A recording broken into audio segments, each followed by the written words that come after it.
by my colleagues, and we usually announce folks in order of their arrival, so I'm going to assume that City Councilor Ed Flynn was here first, followed by City Councilor Frank Baker, followed by City Councilor Josh Zakem, and followed by City Councilor Tim McCarthy, and I know others will be joining as well.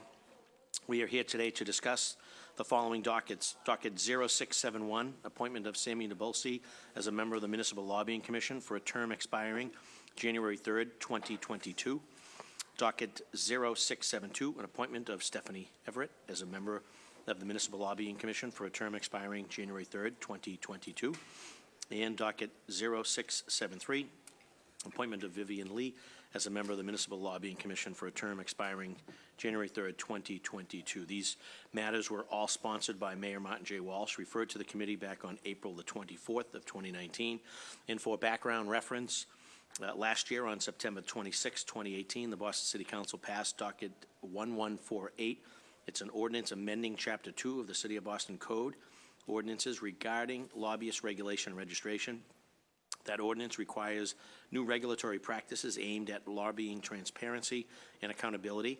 In deferring to 2-15.4 of the ordinance, a Municipal Lobbying Compliance Commission comprised of 5 commissioners, which include 2 at-large and 1 whom is an attorney with experience in public ethics law, all of whom are selected by the mayor, along with our city clerk and or designee of the city council president or their designee, council designee.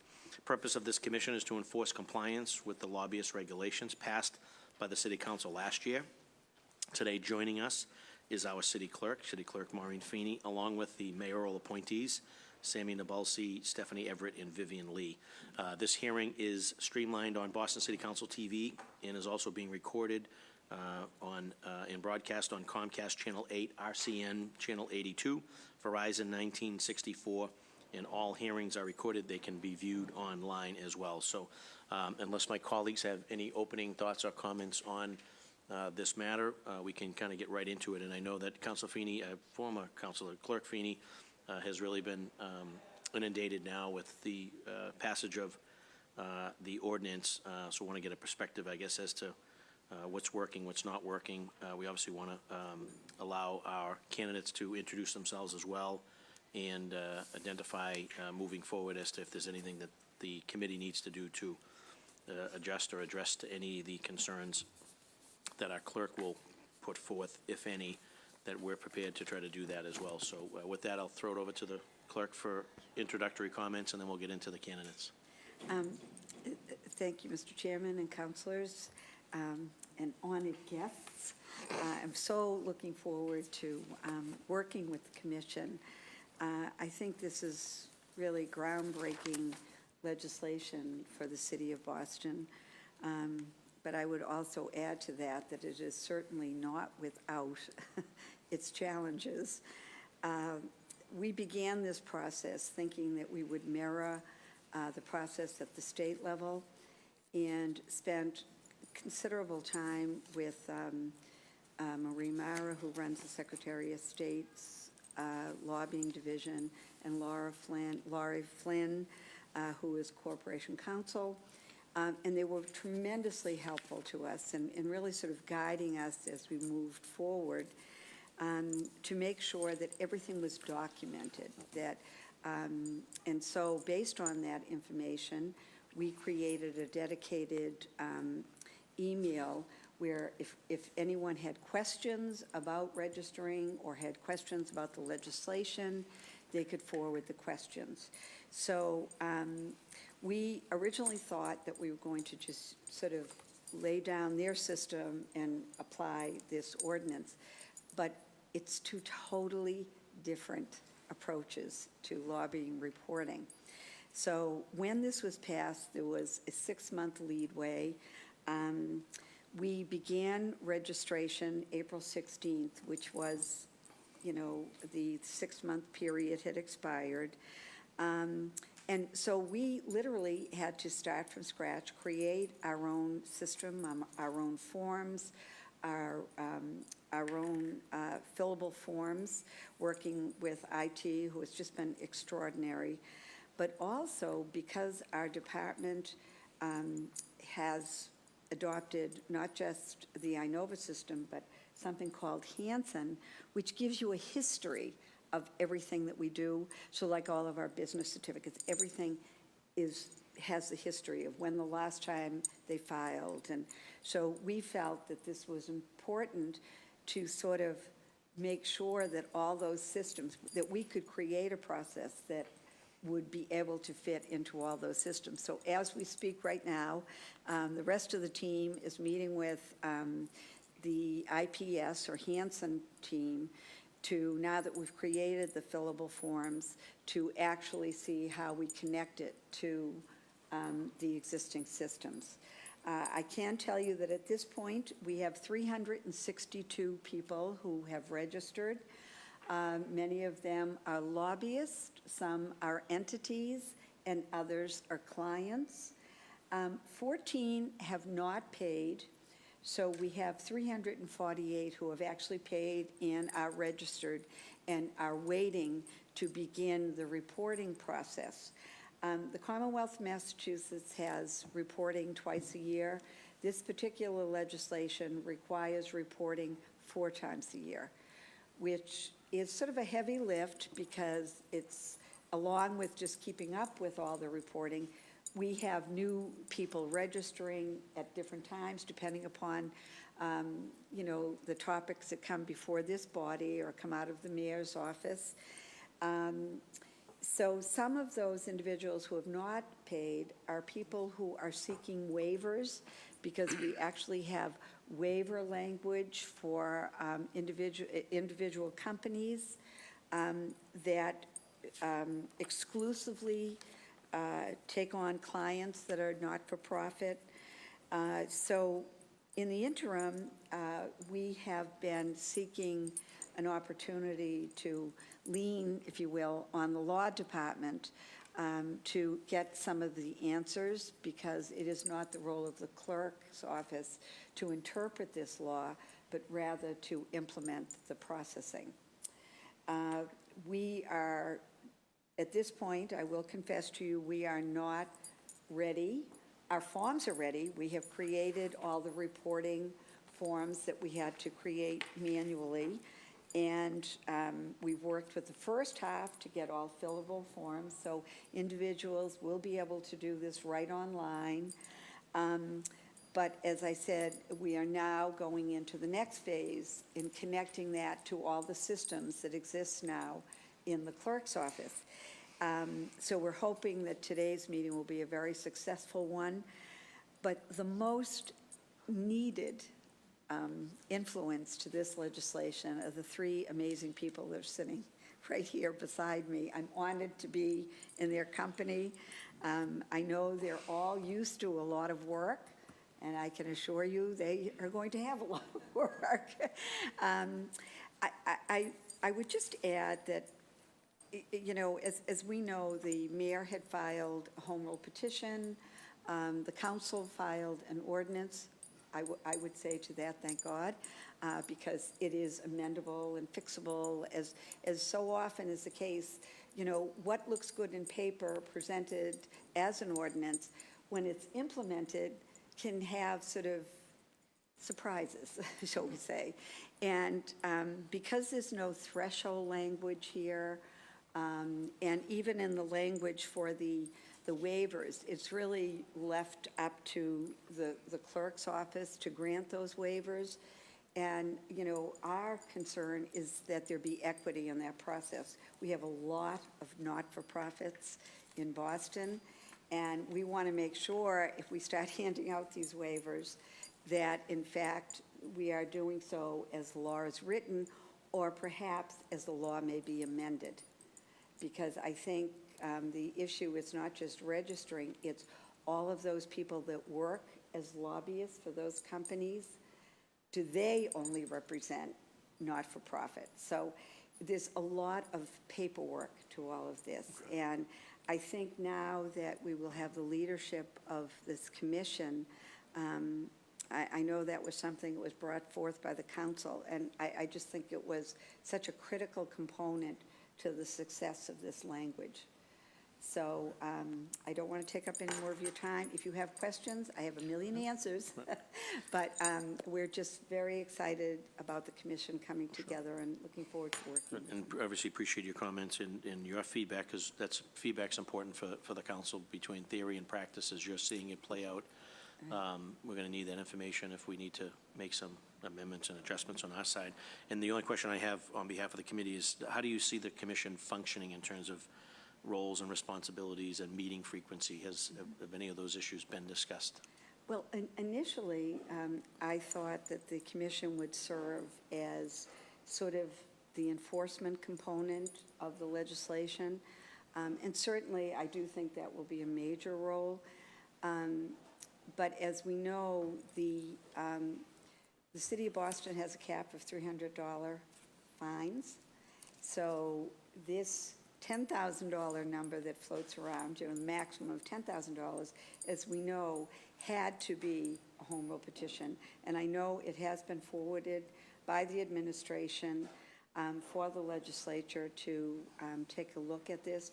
I don't know where we are in that process. But as this is unfolded, I think that I also would like to work as a member of the commission to look at some of the questions that we've received, because of some of the vagueness or, when the law is silent to something, it's sometimes difficult to interpret what the intent was. So I think we may need, to sort of tighten the language a bit, and I think that will really help. So I'm hoping that that will be a role of the commission also. Very good. Any questions of the Madam Clerk from my colleagues? Are we in question Yeah, mode now? well, we have questions of the clerk, and then we're going to shift to the candidates. Okay, I have some questions for the clerk, if that's okay.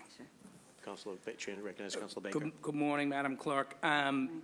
You had talked about waivers, money waivers, so they don't need to pay, or waivers so certain individuals don't need to register? No, it's waivers so they don't pay. They would waive the fee. And, what they're saying is that, it's a not-for-profit. They shouldn't have to pay the fee. And obviously, this legislation is not about people paying. It's about transparency and openness and access, public access to information in who's doing business in Boston and who's working with various departments. So the waiver itself is only for the lobbyist, lobbying entity, but then as the lobbying entity registers. So in each of these forms, so these are the sets of reporting, that we have to do. And so the entity, the lobbyist doesn't report money. It reports issues and clients. The entity is really the one that will be most impacted by this, because many of these companies, ML Strategies, let's just say, I can't even imagine how many lobbyists they have working for them.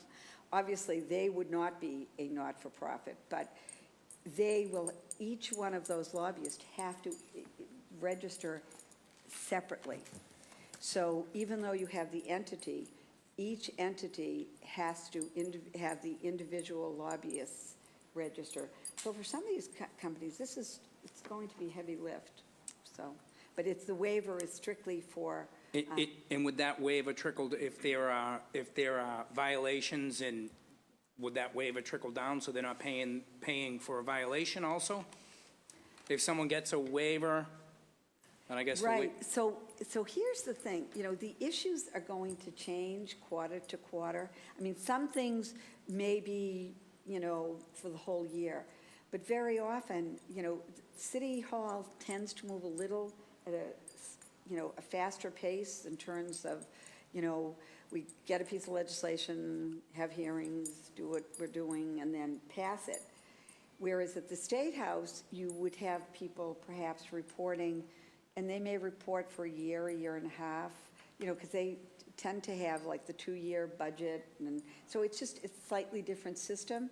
So each reporting period, it could be different. They may have a different client. that client may not be a not-for-profit. Therefore, they wouldn't be eligible for the waiver. So this, when I say this is a heavy lift, it's going to be a very heavy lift for my department, because we have to make sure that no one is given a waiver that shouldn't get it, and when, while other people are paying, but also that could change quarter to quarter to quarter.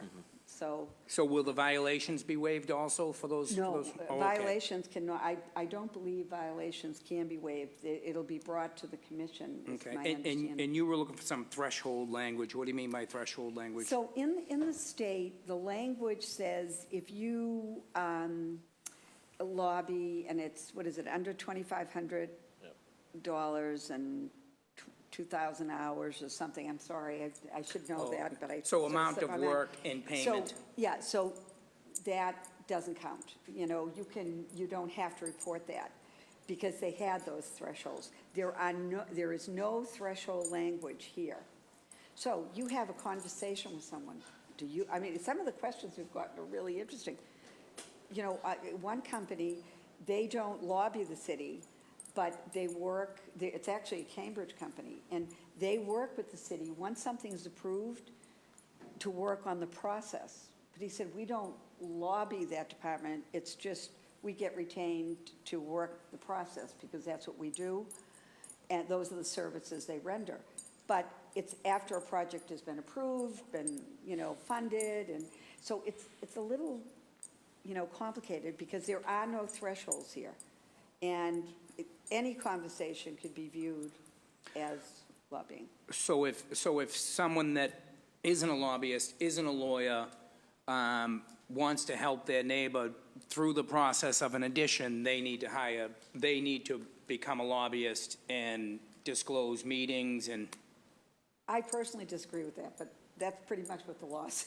Okay. And you may need to say that everything's great, Maureen, and if you do, I'm fine with that. But as far as implementing and operations, what do you have for staff? What do you see as your staffing needs to move forward on this? Because if all the way down to an addition is going to need to register, you're going to be flooded. So what?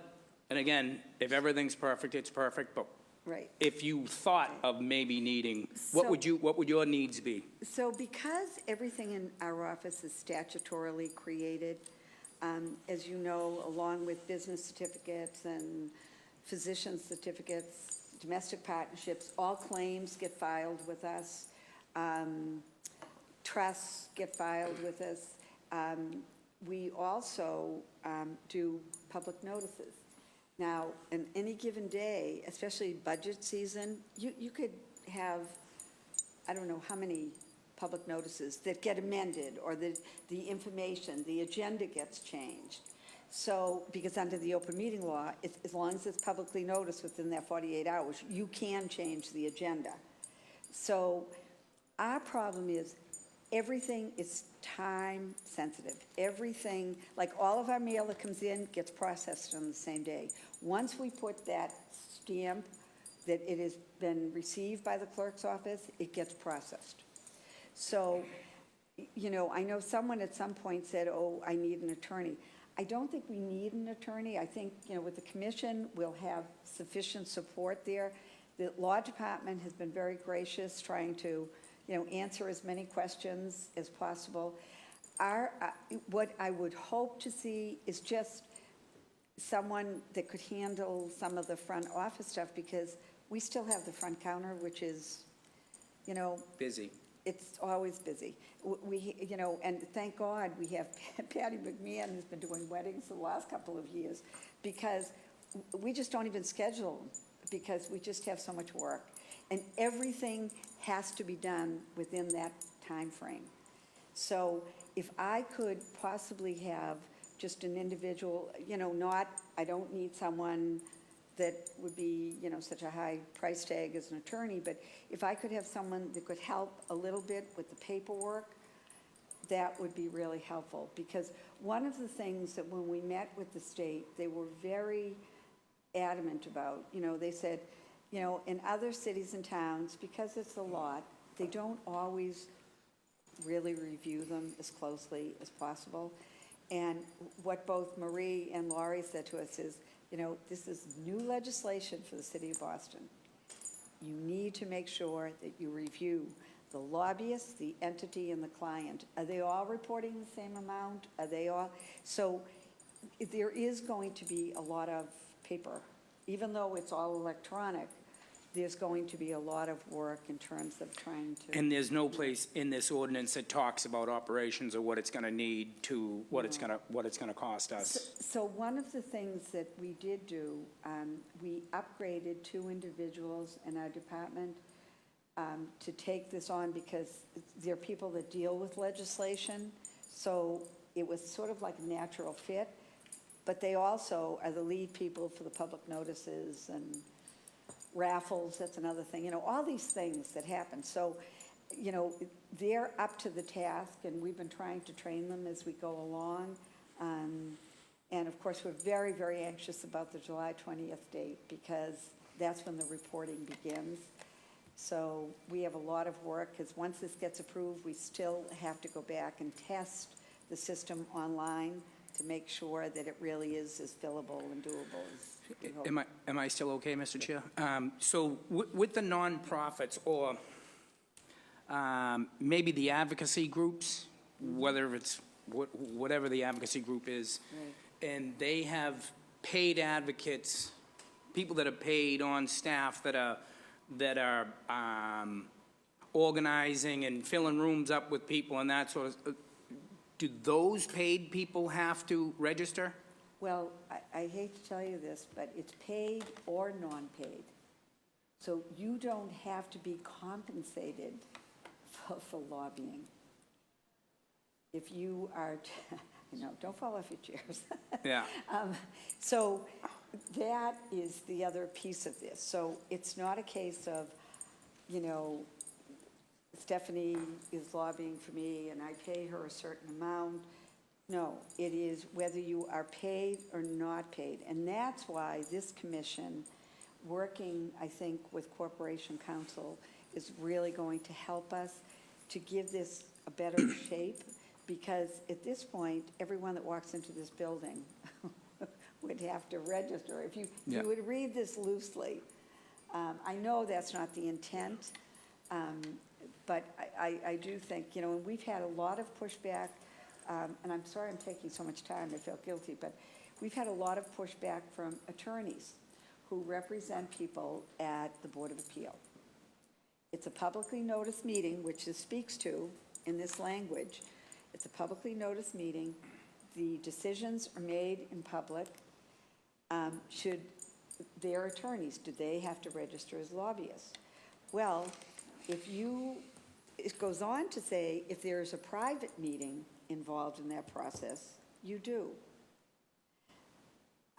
So it's, and I know this was a huge issue for you, Council, Mr. Chairman. Yeah, I know that so let me ask you, I'm still okay? yeah.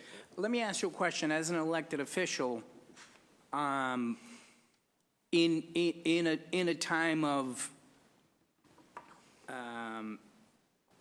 maybe overzealous prosecutors, what do I do to, what should I be looking at to protect myself? Should I just stop meeting with people? Yeah, they're coming in on a big development project. I don't know what it's going to mean. No, I'm not meeting with any. That's probably the best thing for me to do, just stop meeting with people. So what does this mean for me as an elected? Just keep meeting with people, or give them the vanilla version of everything? Don't give them anything straight? I'm Stephanie, passing this please. off. I'm trying to figure out what this means. Office would just need to confirm that they're actually registered lobbyists, because then you're covered, because they've already registered. You're an elected official. It is your job to carry out the business of the city. I don't think that's a concern you have individually. The office of Frank Banker would just need to contact the clerk's office, or I believe there's a system that you have access to just to confirm that they are registered lobbyists. So first question, you meet someone on the sidewalk that they're looking to do some sort of proposal. Are you a registered lobbyist? We need to ask that first, probably. I don't know if you need to ask that. If it's something like your neighbor wants to expand their sidewalk. Yeah. I have not memorized the legislation yet, but I believe that these are the questions that when we were speaking earlier before the meeting started, that there were a lot of things that we still need to kind of pull out of the legislation and make clear, and we'll do that through regulations, just so that some of these questions that you have, and even I have been listening to what Madam Clerk is saying, it's clear that we have some work to do, and luckily we have someone who used to work for the Corporations Department to help us spearhead that. But I do think that we have some work to do, and I think all the questions that you're asking are actually appropriate. And you know, I don't lobby at all, but Yeah. there are people who will call me and just ask me, who do I talk to if I need to get this done. Is that lobbying? Is that, that's what I'm trying to get But at. I think that's the confusion. An example that someone gave me, that they were saying that they came in and told the mayor about an expansion of a facility. I won't name or say. So, but they weren't lobbying the mayor. They already were in the process. They just wanted the mayor to be aware. Yeah. So someone said, so do I have to lobby because I happen to work for that entity and just wanted to keep the mayor apprised of what was going Yeah. on? So that's a lot of what happens through my office. People, Of course. they want to keep me informed, just so, Exactly. hey, didn't want you to see this, but this is our presentation. That's a lobbying exercise, I would guess.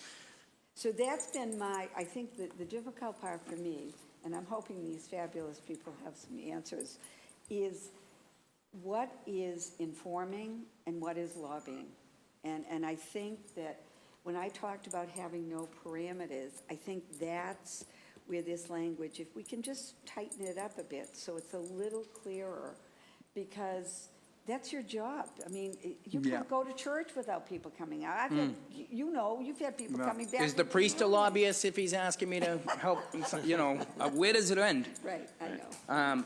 I And mean, that's not- in thresholds, Right. like if someone's coming in and they have $1 billion program, absolutely, we want to know exactly. But I think this is it's a little bit feel-good and it's about headlines and we're good government, but that's a whole nother sidetrack. Can we talk a little bit about I'm still okay, Mr. Chair?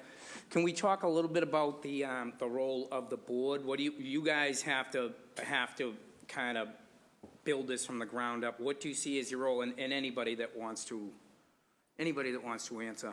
And so that's probably a good segue, just to obviously introduce the Okay. candidates, and then instead of doing it docket by docket, we'll just take all three candidates together, and obviously continue to have a fluid conversation. Madam Clerk remembers that we had the dilemma we had was we were faced with either a home rule petition and/or an ordinance. The home rule petition, or at least how it works up at the State House, didn't necessarily sort of apply to how we do business here in the city. However, the infrastructure, the compliance, the regulations were all in place. So it wasn't necessarily a plug and play. We decided to sort of do an ordinance that we felt was more germane to the city of Boston. However, we didn't have sort of the infrastructure, the history, the regulation piece of it, and that's probably where we're all struggling. So in retrospect, 6 of one, half a dozen other, we may have wanted to let it go the home rule petition route because there's infrastructure there, and then try to tweak it.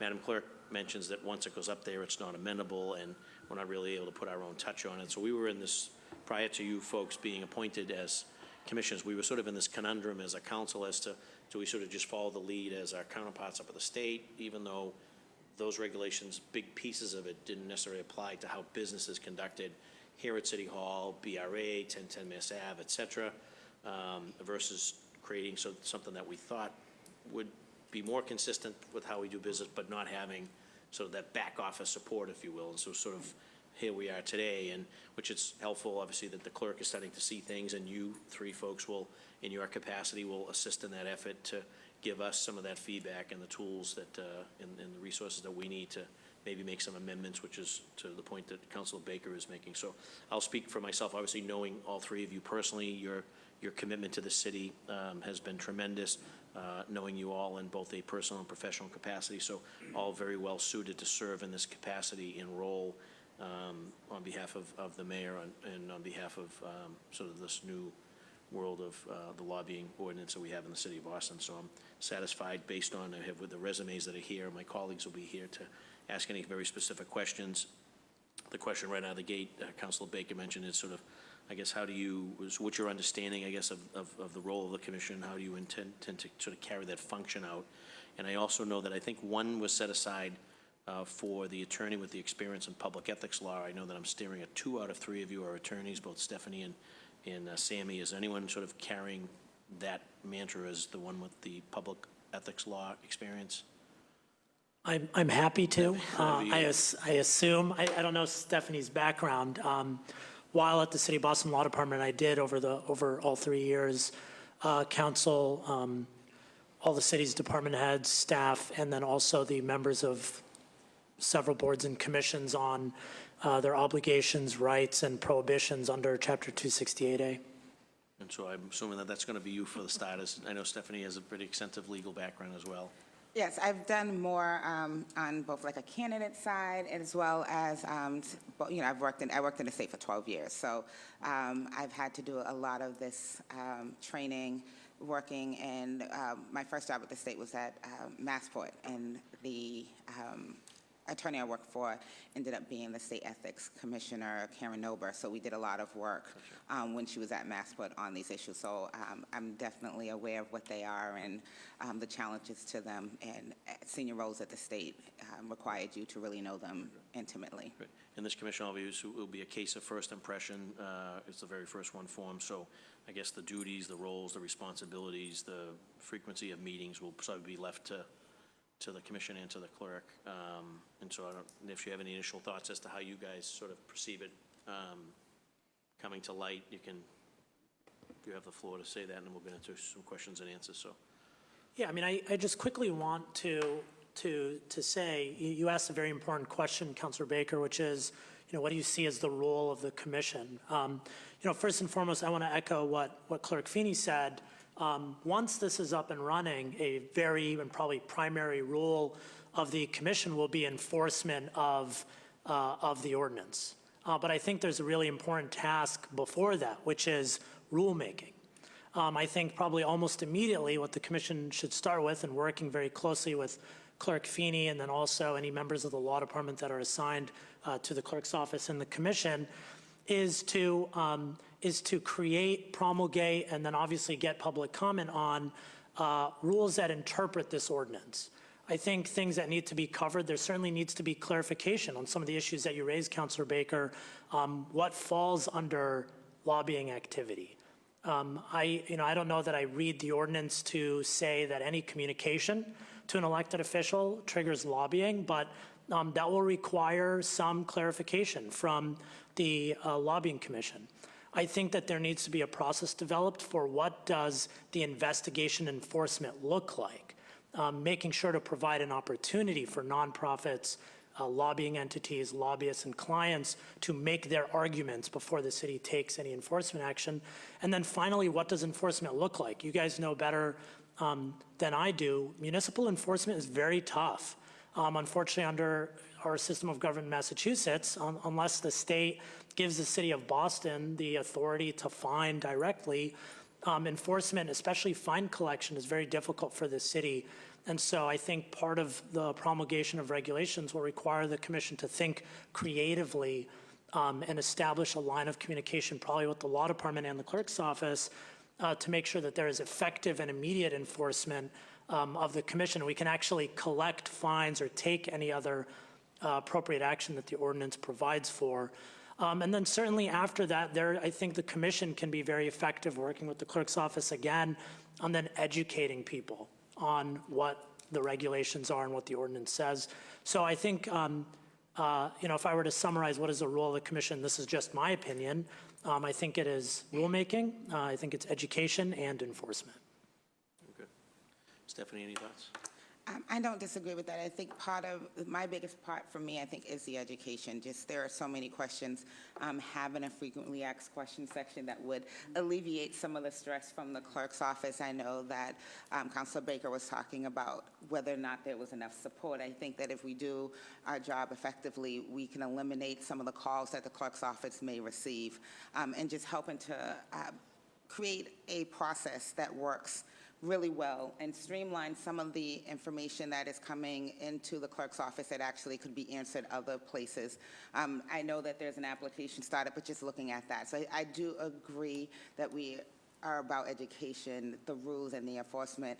And I think the biggest way that we can make sure that the enforcement piece is not the biggest job we have is making sure that the education piece is actually a priority. So when we're doing any regulations, that we make sure that those regulations actually have some education in them so that people are not asking your office or the clerk's office or any of us questions that we know the answer to really quickly, but we should have actually spelled them out a little bit more in the regulations so people wouldn't know. So questions about whether or not the sidewalk, are you asking me, are you informing me? I think those are the frequently asked questions. How do you tell which is which? A lot of these questions are going to be hard, and as an attorney, of course, we can talk in big terms, but you want a layperson to be able to look at this and say, I asked a question, I was giving information, I'm not asking them to do anything else, and really figure out where they fall in at and whether they should register or not. But I do, for me, I think my big push is going to be on the education piece and the rules piece, just so that the enforcement piece won't be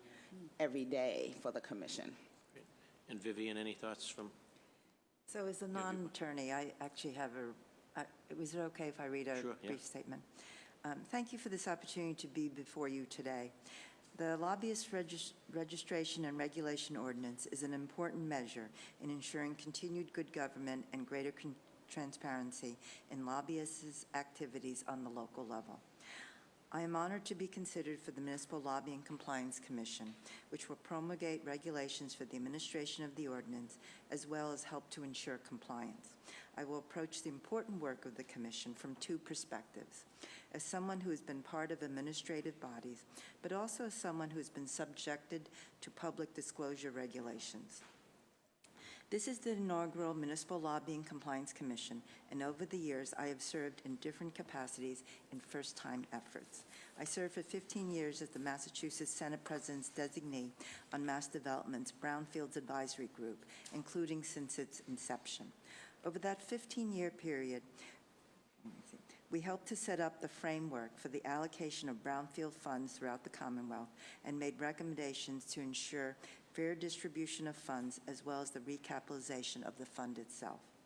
When I served as Special Assistant to the Massachusetts Commissioner of Public Health, we developed the first regulations in the country which limited pesticide levels in apple products such as apple juices, products like this.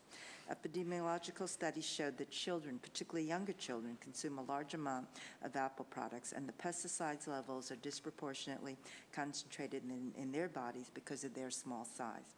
The standard which we, the staff, recommended and subsequently adopted by the state's Public Health Council became the national standard that the companies followed. I myself have been subjected to reporting regulations in the interest of transparency. As a member of Governor Michael Dukakis' senior staff, I was required to file detailed annual financial disclosure reports, including information about stocks, mortgages, loans, real estate, and similar information. As a board member of Eastern Bank, I had to file annual disclosure of financial information, not only for myself, but also my adult children, who at the time were in college. Between 2015 and 2018, I headed up River Life, a not-for-profit organization in Pittsburgh, which used federal, state, and local lobbyists. Our River Life was subjected to detailed filing requirements with the Commonwealth of Pennsylvania. When one of my staff persons left to take another job in 2017, River Life's attorney recommended that I register as our organization's municipal lobbyist. And so I was for a 5-month period before I returned in May of 2018 to Boston to be with family in declining health. As an aside, I just want to mention that in Pittsburgh, municipal lobbyists pay an annual fee of $100 and surprisingly do not have to file any type of annual report. In contrast to the Pittsburgh experience, I want to share with you something which I voluntarily initiated as a member of the Boston Conservation Commission starting more than 15 years ago.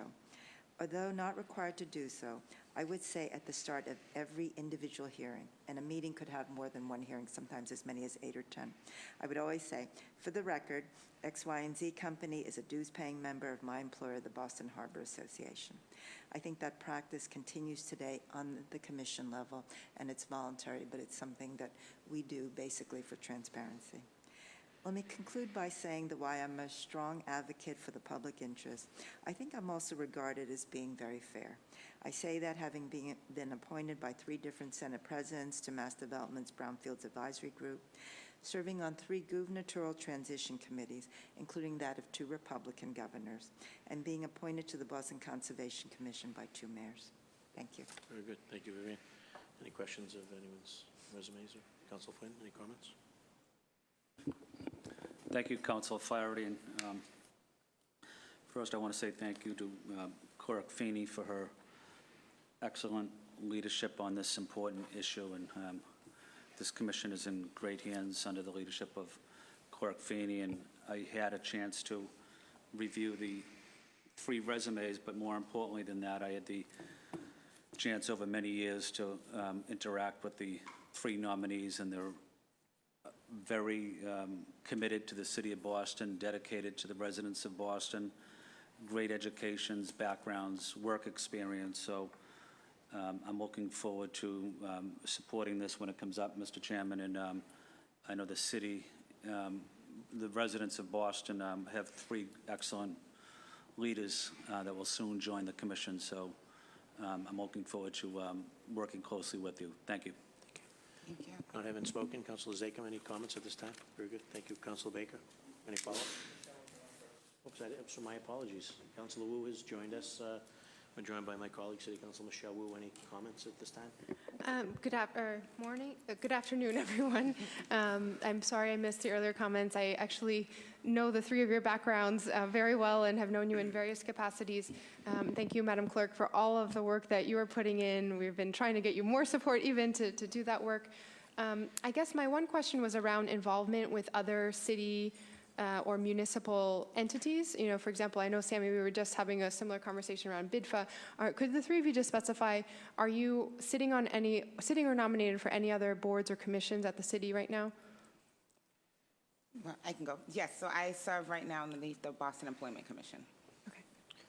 The only other one is BIDFA, which we had the hearing on a couple weeks ago. And I'm not on any at the moment. Okay, so I guess it's just a question that I'm trying to think through of, I know, you all are so talented, and I, again, have worked with you and relied on Sammy for legal advice when you were in the building. So it's not about you as individuals, but and again, I'm not saying I have a position one way or the other, but thinking about the Lobbying Commission as a place that's supposed to be totally insulated from the other business of the city, and whether it makes sense to have the kind of ties to even other commissions. I don't know if you have thoughts on that. I'm just trying to sort through that as I see you here today about, your role as being kind of the arbiter of what qualifies or not, and how does that interact if you might be also interacting with people who are trying to work with BIDFA or the Employment Commission or... Well, for the Employment Commission, it's the projects are already underway. I don't have any say. That's something done through the BRA, so there's no lobbying that happens with me. The companies come in and they report on their goals that they're supposed to be attaining. So there is no special treatment that they're asking me for. I'm just making sure that the contract that they signed up for, that they're following. I don't see it as a role where I'm not helping to create anything different. A lot of that work is done on the front end at the BRA office, and we're more of the enforcement arm to just make sure. So I don't see it as a conflict at all, mainly because I'm not dealing with the entities who are trying to put in an RFP, and they're waiting to see what's going to happen. The BRA has no say on my commission. My commission is strictly for me just to do. It's really an enforcement commission. Mm-hmm. First and foremost, I will defer to the council on the appropriateness of whether anyone, including myself, should serve on more than one commission, especially where you want the Municipal Lobbying Commission to function independently. As I've told many people, I'll serve wherever you want me to serve, and I stay committed to that. what would I do if a scenario came up? So number one, I mean, I understand, and I've not yet been sworn in to the Boston Industrial Development Financing Authority, but if that happens, once that happens, my understanding is the way it functions is typically in interactions with entities that are seeking financing through the conduit entity, BIDFA. A lot of those interactions are done at the staff level with Bill Nickerson and the various folks that work with him. The role of the board is to obviously approve any transactions that are presented by staff. And so I don't know that there will be day-to-day interactions. That being said, I did, and I stated in front of this council at that hearing that one of the things that I'd like to do as a member of BIDFA is to increase outreach, and that may involve me speaking directly to entities that could benefit from the low-cost financing of BIDFA. If there ever was a case of actual conflict or even the appearance of conflict, I would 100% disclose that in writing and recuse myself from any enforcement decisions on the Municipal Lobbying Commission. Okay. Yeah, I'm just trying to wrap my head around, because then I think what I'm hearing is that it's probably less of an issue around the Employment Commission, but potentially for BIDFA, and again, not you, but anyone who is on BIDFA could be themselves subject to the lobbying ordinance, right, in terms of, because the lobbying ordinance covers other boards and commissions, and so if someone's approaching you for something and then you're the subject of the lobbying ordinance and trying to decide, of course it would be case by case, the disclosure and recusal, but just in general, like, I think it's for the council to have a conversation about, does that make sense, in what cases it makes sense. But yeah, just again, I haven't settled one way or the other on it either. But. Yeah, and to add to that, I mean, you bring up a particular situation, which I think is a good example. Number one, I mean, I do not think that it would be appropriate for anyone who has business in front of BIDFA to communicate with individual board members outside of a public meeting anyways. So then flip that over and bring it to the municipal ordinance. The ordinance does exempt from lobbying activities, participation on behalf of a client at a publicly noticed meeting. So, I think ordinarily when the situation could come up, I think it's dealt with. I think we'd still take the added precaution of disclosure and recusal. But I would say as a baseline, I do think that individuals could not reach out to me in my capacity as a board member on BIDFA outside of a public meeting. Is that a policy of BIDFA right now? I don't know if it's a policy of BIDFA. I'll say it's a policy that I always counseled my boards and commissions on, which, I do think it's, if a board or commission is going to make a determination on any application before it, I always counsel against any member that has to take a vote on that from holding any ex parte meetings or communications with those applicants. Yeah, so I think it's a conversation, Chairman, about is it that BIDFA needs a separate policy, or is it that the council needs to think about what the overlap is between the lobbying commission and others? Again, if there's anyone that I know could sort out when to recuse and it's Sammy, because you've helped advise me on this stuff in this role, but it's just the perception of, if the lobbying commission is supposed to be here as this entity, how are we really making sure that everyone, even who doesn't know Sammy and his character and his skills, kind of has it as a baseline too. True. Very good. Councilor Baker? Just one more quick one we can think about. So I had 4 11-year-old girls lobbying me for the plastic band bag. Do we charge them $300 each? Lobbying me hard on the plastic bag ban. That's legislation. I don't know. Where does it end?